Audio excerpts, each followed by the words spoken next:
rolling. Things are looking good, And we're Uh, live. and we are live. Yes. I'm like half talking to you about what I want to say at the opening of the show, and you just press the live button. That's great. I love catching you by surprise. Doesn't Right, happen often. right. No, it certainly does not. Hey, well, how is everybody out there in Facebook land? This is Judah Hoover with Slate House Group and Josh Weidman with Hard Money Bankers, and both of us have decades of experience, not only active real estate investors ourselves, but also coming alongside and helping other people. And this show has kind of just grown out of that desire to help other people. So today we're going to be talking about property evaluation and the different ways to evaluate a property. And we've got some really great stuff for you. We are going to, from time to time, put out content and put out tools and resources. And if you want any of our tools or resources, all you got to do is ask us. Yesterday, we went over a really cool thing for a rehab budget. Yep. And we've got that in a Google Sheets that could very easily be converted to an Excel document, depending on, pick your poison there, whatever you like. And I know we've sent out a bunch of those. And if you're interested, it's never too late to ask. So you just email Josh or email me and say, hey, I want that. By the way, Josh, I forgot to tell you, I want that too. I have people ask me what I collect. I collect forms and tools about real estate from all the courses, books, and seminars I've been to over the years. So I'm very interested in that, and I will tweak that and modify it and make it my own. And there's a lot that I learned from that. Guys, today is an awesome day to be doing real estate. The sun is shining. It's been cloudy and rainy for a while. After this call, I'm going to be sitting in my backyard, sipping some coffee and reading my book for a little bit. I'm so excited to just go be outside. It is so nice out. I mean, it's bizarre because it's colder in my house than it is outside. It's phenomenal. But by the way, yesterday I got quite a few emails and sent that out. I converted that Google file to an Excel spreadsheet. So, if you're interested, just email me. There's another file that we're going to go over today, another tool that I put together, over time that I'm happy to share. So, let's jump in here. Like, there's so much. I just want to say one thing quickly. Yeah. So, Josh, just before this, you were telling me about a mutual real estate investor friend of ours and how she has referred a buyer to you and you've done it.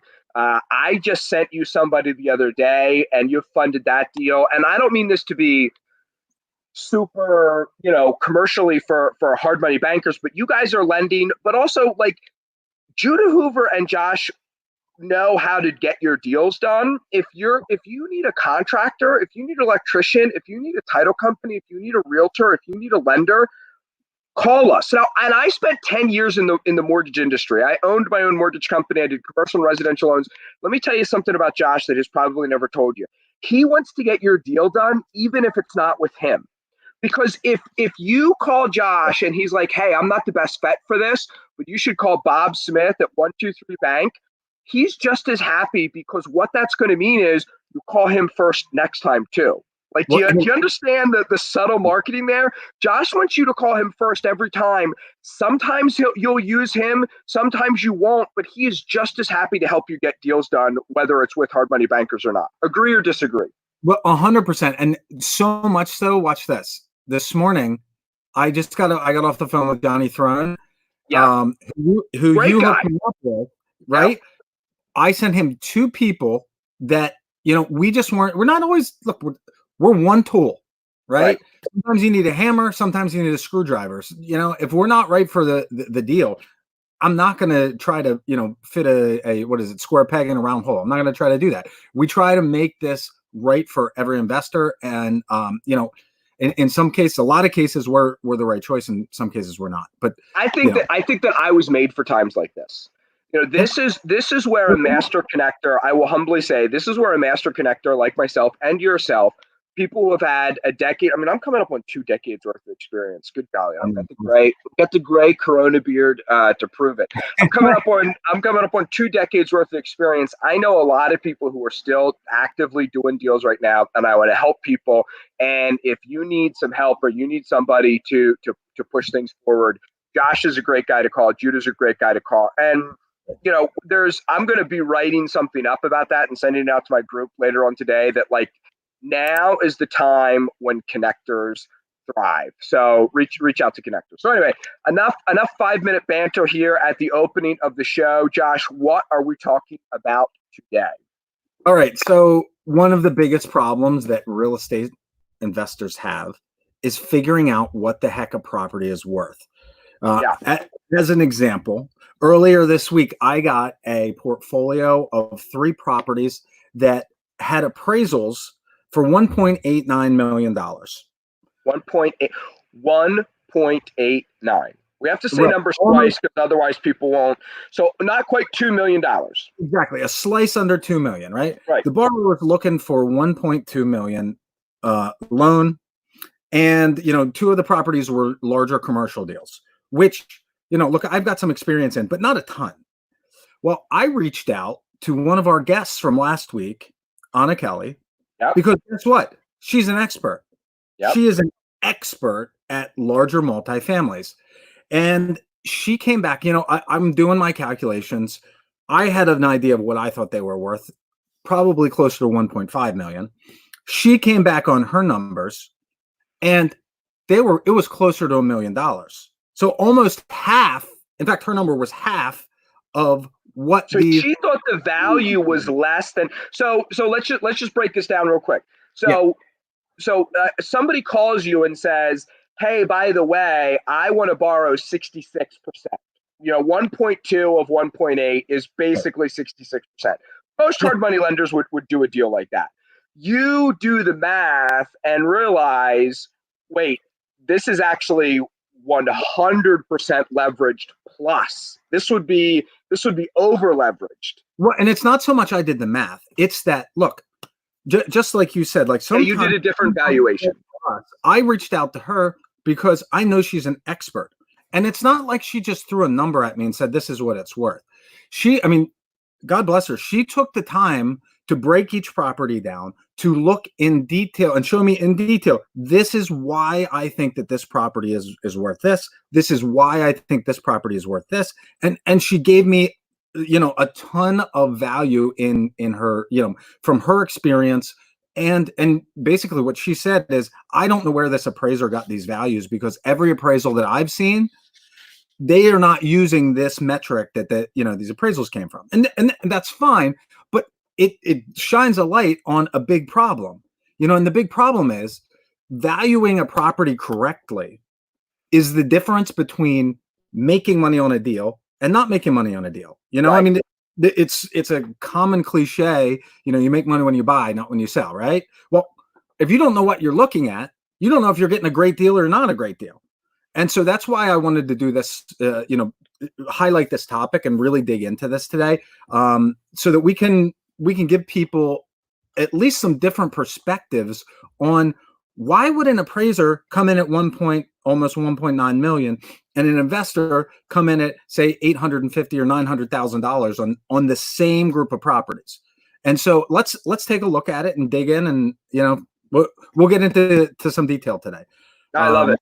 Yeah, valuating properties is very important, and it's one of those things that it's very easy to valuate a single family home on 123 Main Street because there's so many of other ones out there, and it's easy to tell what is what can that property be sold for. The highest and best use of it is pretty easy. When you get into anything more than a single family detached home in the suburbs, it gets a lot more complicated, because a 3rd generation real estate investor down in Blacksburg, Virginia, told me, and he's the one who finally made it click for me, like it matters not what everybody else thinks the property is worth, but what's it worth to you? Yeah. And how are you going to use the property? So yeah, let's dig into this. All right. So the one thing I want to touch on here is like the perspective on the property is really what matters. Just like you said, what's it worth to you? And innately, a property is going to be worth what somebody is going to pay. I mean, from the first century, this is knowledge from way back when, right? Something's only worth what someone will pay for it. I don't know about you, but I collected baseball cards when I was a kid.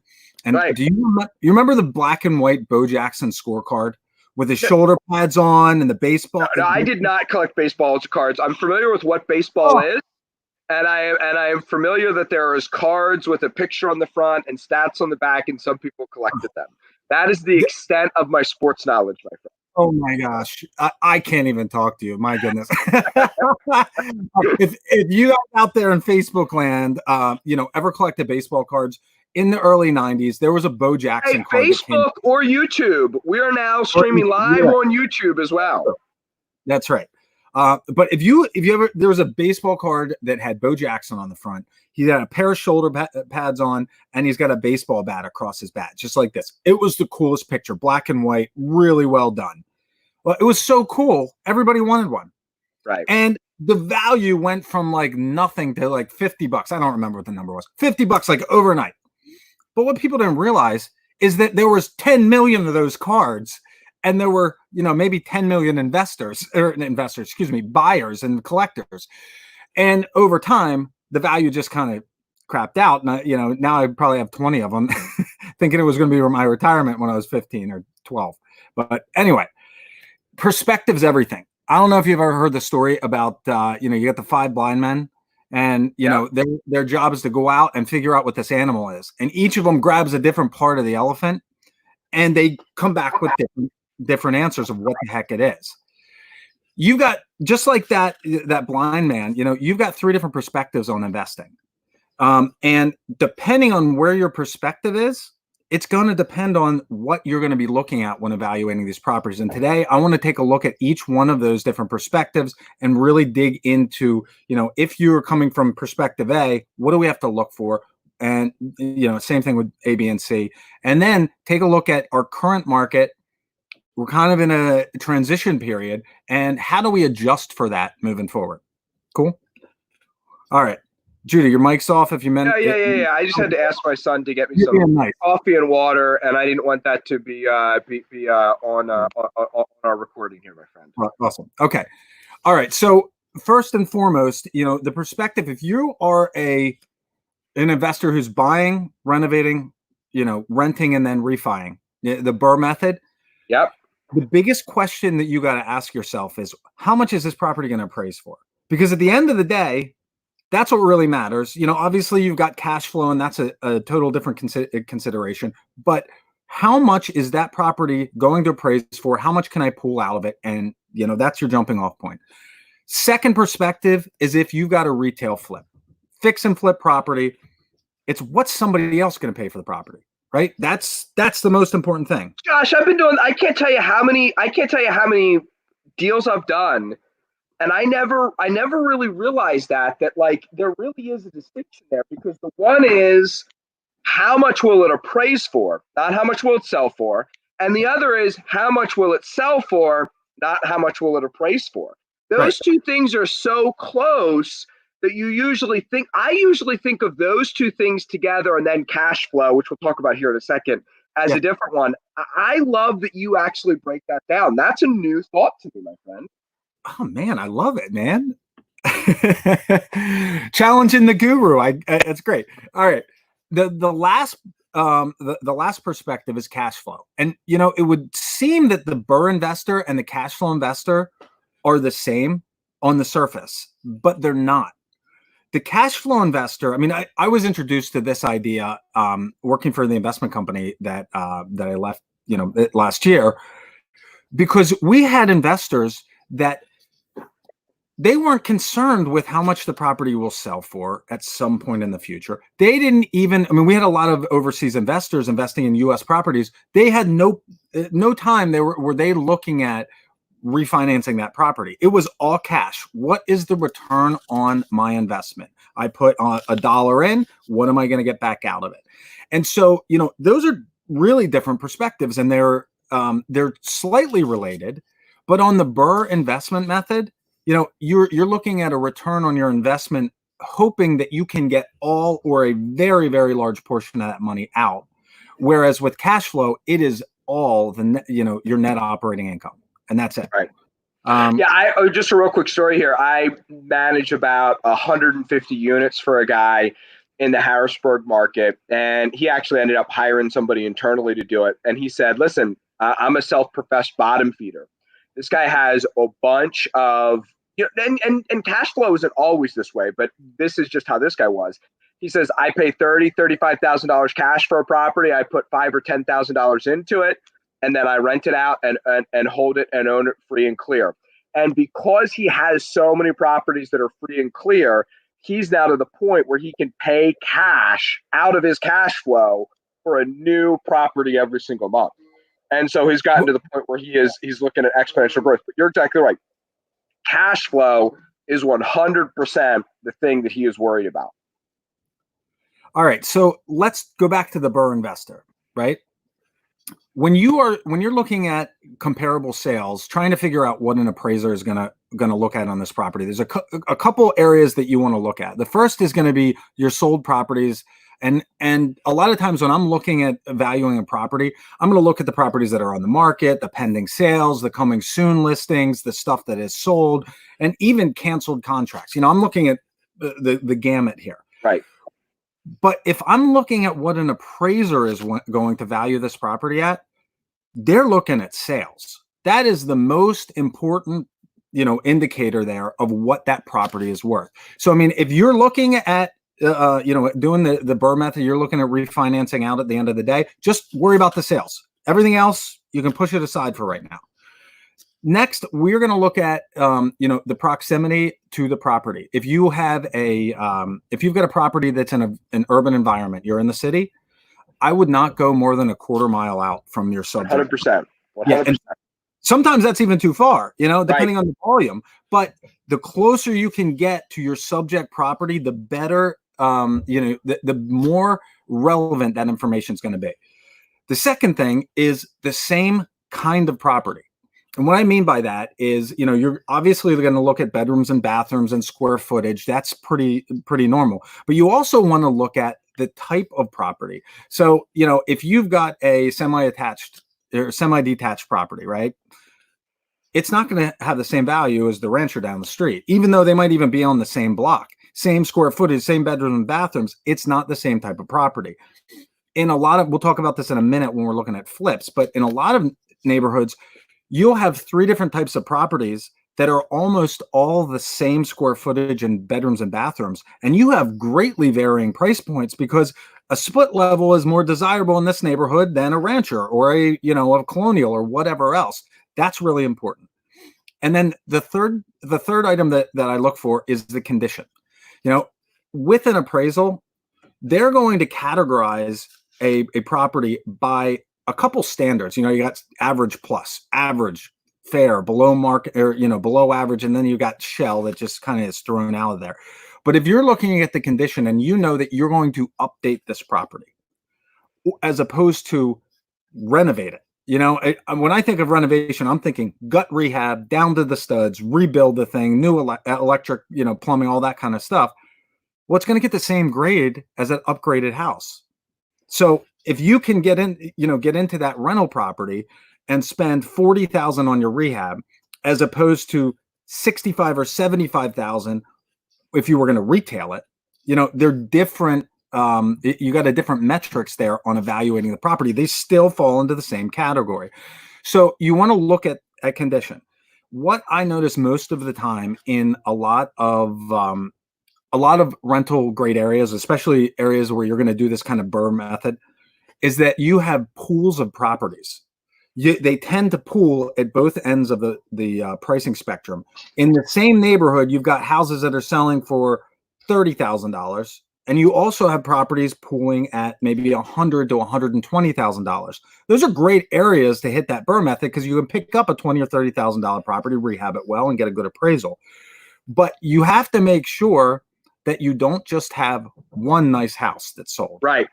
The appraisal, it'll be there, but there's gonna be a lot more weight to the 7 or 8 or 10 properties that are like mid-range or whatever. And so that's my last point is ignore the outliers. All right. So I'm gonna pull something in here.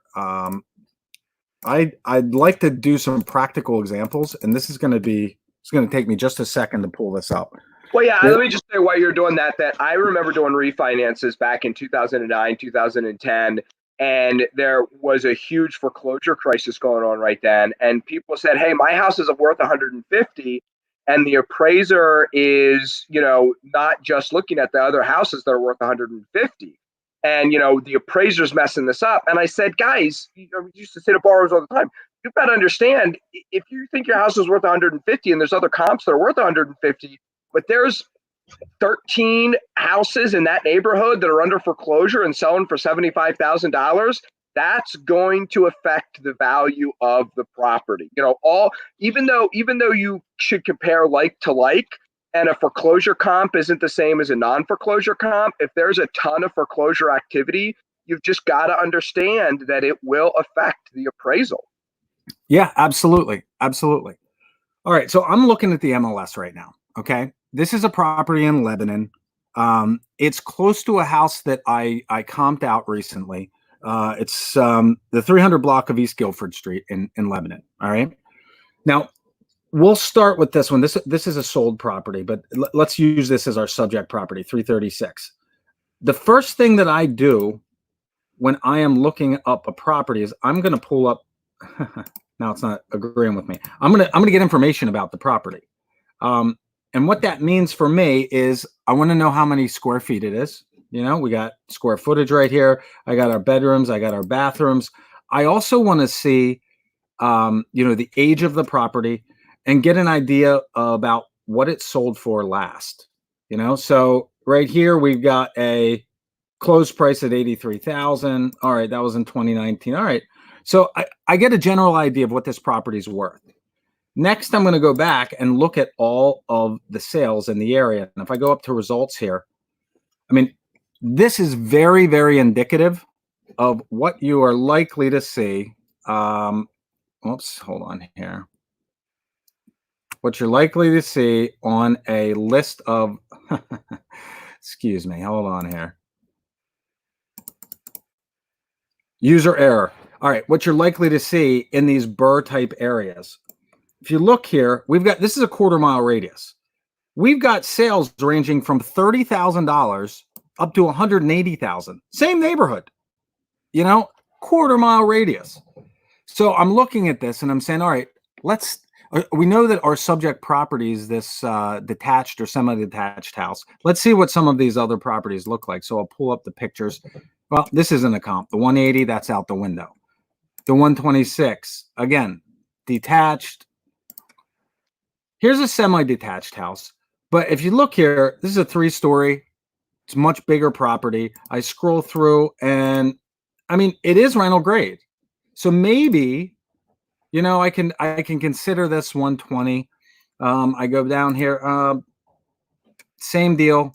And I'm just going to go through and kind of look at the condition of these houses. This looks pretty comparable to me.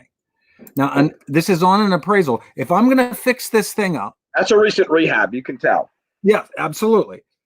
But this gives me a really strong indicator of what is the high range for the appraisal, right?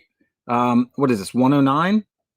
Yeah, this is 100,000. This is 101,000, okay? Right. This is probably my high range for value. Even though if you talk to a wholesaler, they're going to say, oh, look, we got comps at 180, right? I feel like I've recently said you have to watch out what wholesalers say when it comes to value and maybe not always agree with them. Yeah, because also, look, so that 180 comp is a 3-bed, 1.5 bath. And these other ones, 101 is 3 beds, 1.5 baths as well. That's right. That's exactly right. Very similar on paper, but in reality, completely different, right? So what do you think this property is worth? We know it's a 3-1, maybe 3-1.5. Here's an $85,000 sale. This is pretty darn close to our subject property. We go into the internals, let's see what the inside looks like. It's a fine looking house, not improved, not anything. as is value is probably $85,000. You know, so there's a jumping off point. But it's likely if we do the improvements, we're probably looking in the 100 to 110 range. Right. And it looks like we could probably pick it up for between, probably in the 50s. So all in for 80, refi at 100, depending on your financing, not so bad. Not bad at all. Right. So that's one option. I mean, that's one way to analyze the deal.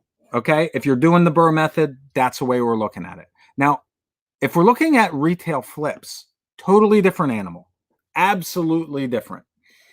When I'm looking at comping a retail fix and flip, the first thing that I'm going to look at is everything. I want to look at listings because these are going to be competition for my flip. I'm looking at pending sales because that's kind of shows me a trend of what people are paying. Coming soon and solds. Solds are obviously what we're gonna need to see for an appraisal, but the coming soons also are going to tell me, hey, look. Looks like somebody's going to be listing this out here, kind of pushing. Especially now, recent listings and coming soons are critical data points that you need to know if you are doing fix and flip. That's exactly right.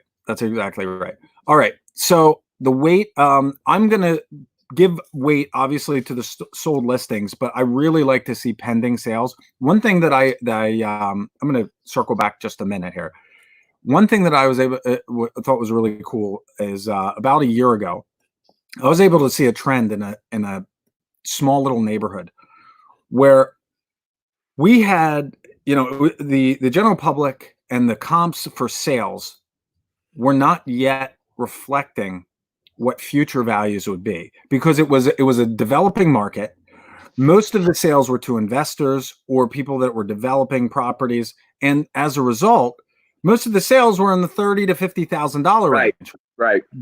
You could see 1, 2, 5, 10 properties that were about to be listed as either coming soon or were actually on the market in the 130 range. And that gave me a window of 6 months where I could go in and still start buying these properties at that lower price point and anticipate with a lot of, real expectation what the property was going to be worth 6 months down the line. So, I mean, that's kind of a little trick. If you're looking at the BRRRR method, those pooling property values are really important. Well, and it's also, so one of the things that really frustrates me is when you see stuff like that, you may be right, you may not be right. Yeah. And you're the one who takes the risk on by doing that, you'd still be a good deal, but like whether it's going to be a great deal or not, I get frustrated because I'm willing to help anybody with anything. But like people call me and they're like, Judah, where are those neighborhoods? Where should I be buying tomorrow? And I'm like, I don't know. Like, you've got to figure that out on your own. Like, I can tell you what to look for, but I can't exactly always point it out to you and tell you what to go do it. Right. And so this comes to the fix and flip. And this goes right to your point. If you're investing in a flip, it is not, you should not be using a crystal ball. It's not playing craps or cards. It's not going to Atlantic City. There should be no risk here. This is the kind of thing that we want very consistent neighborhoods where there is very little deviation from the median home price. I mean, fix and flips, ideally, they're going to be done in median home price neighborhoods, $200,000 to $400,000. Bread and butter houses. Absolutely. Exactly right. So you're looking at the sales. Going back to this, choosing the comps, we're going to look at the appropriate sales. We're going to look at everything. We're going to look at listings and pendings and all that kind of stuff. And then we're going to investigate the variations in the market because inevitably, if the average property, which is in okay shape, is selling for $250,000, you've got that $300,000 price point on a 1, 2, 3 houses. So why is that property worth $300,000 where most of our other houses in the neighborhood are selling between, say, $240,000 and $260,000? It's not to say that you're going to get that, but a lot of times what we find is that it's a complete rehab. It's done really well. The remodeler had really great taste or brought in a designer to pick out some really cool finishes that in some cases are really bold, and it takes some guts to do that kind of stuff. So as you investigate this, what you're going to find is that you're going to see the taste of the people that move into that neighborhood. One of the biggest errors or mistakes that I see new flippers, using when they're rehabbing a property is putting their own opinions and their own taste into a property. You can develop a house really, really well, but the taste in suburban, Harrisburg or Central PA is going to be different than you're going to see in New York City, or it's going to be different in DC. It's going to be different in Philadelphia. Even micro markets have their own taste, and so submarkets. Fishtown is different than Fishtown is different than downtown Philly, and in Lancaster, you've got different submarkets like Sowe and things like that. In Harrisburg, Shipoke is a great little town. Old Uptown, is its own little town. Around the Italian Lake is something different. There's all these different submarkets and pockets, require their own style to them, their own unique flavor. That's right. And it's important to understand what that is. Sometimes gray tones are the way to go. Other times gray tones don't sell. Beiges versus grays versus carpet or hardwoods or whatever, it matters. Make notes as you're investigating the property. In addition, take a look at the preference of the buyers when it comes to the type of property, colonials, Cape Cod, split levels, all that kind of stuff. That has a lot of weight when you're looking at the value of the property. If you have more people, so a couple years ago, more than a decade ago, I had a construction company and was talking to the owner of a supply house who used to be a builder. And he goes into this, after 2 hours sitting in his office talking, he starts telling me about this community that he was building and then how the economy crashed. And they were halfway through this build. And he realized that people couldn't afford a split level or a colonial anymore. And while all the other builders were just tanking and declaring bankruptcy, he decides, look, we're going to finish the neighborhood. We're going to put in a bunch of ranchers. And guess what? Nice. It's all sold. It's like you got to know what the preference is for that neighborhood at that time and what people are paying for it, why they're paying more for a split level or a colonial or whatever. Dial in on the finishes. We talked about that. And then the one thing that blows my mind is bonus rooms and how much money and how much value buyers bring to the table with a bonus room. If you can convert an unfinished basement into just an open space, it might cost you $10,000 or $15,000, but a lot of times you can get $30,000 to $50,000 for that additional room. If you have a 3-bedroom house and one of the bedrooms is humongous, split the room in half and add some closets, and all of a sudden you have a 4-bedroom, and that changes the value significantly. Little things like that. I would say it's not only just the value. Sometimes it'll sell quicker for lower contingencies, and they won't beat you up as much on asking for seller assistance and stuff like that. Sometimes it's not just sometimes those bonuses and a tile backsplash or a Italian tiled bath room with this rain shower faucet, some of those bonuses and extras, I've found they just make the transaction go so much smoother. And I could take you to the place on Heartland Drive here where I sat on a property for way too long, and it was because there was just no sizzle feature. There was nothing special about it, and I didn't realize it until after I was done with everything, and I was like, geez, I really should have done more here. I have a question, Josh, because I know where we're going next is evaluating cash flow. And I know that I don't want to rush through that. And we've already been on the air here for 35 minutes. I say we wrap up and call this a day right here. We could spend, to do cash flow appropriately, that's a whole other thing. And plus, I know we've got a lot of other good stuff to talk about on Monday, because on Monday we are going to be announcing, we're going to have some pretty big announcements. Yeah, we do. We're going to be launching a little bit new of a platform on Monday, which is going to be pretty cool. And we just want to invite everybody to join us. So why don't we do this on Monday? We can continue this conversation. Yep. We'll I'm going to tease this. I'm going to do a live analysis of a property that I was looking at for a fix and flip. We'll start with the show on Monday, reviewing this slide, and we'll go from there.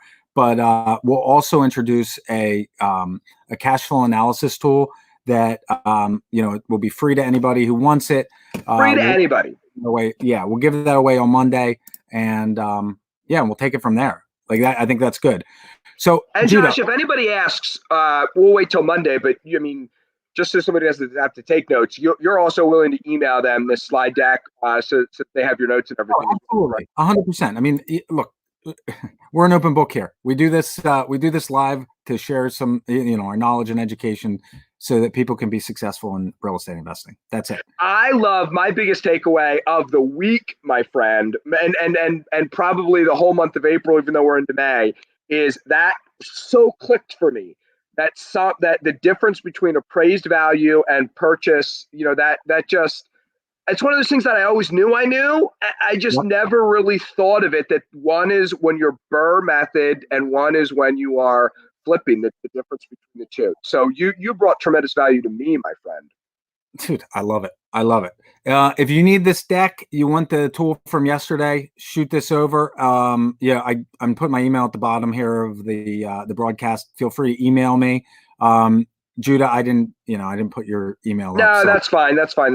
Hey, Brandon, appreciate the kind words, my friend. And listen, we're just trying to bring awesome value, awesome content, because we know if we bring you guys enough awesome value and enough awesome content, we'll do all right as well. So that's the whole goal with this show, is to bring amazing content. And if you know me and if you know Josh, we're not going to be associated or involved with anything that's not tremendous value.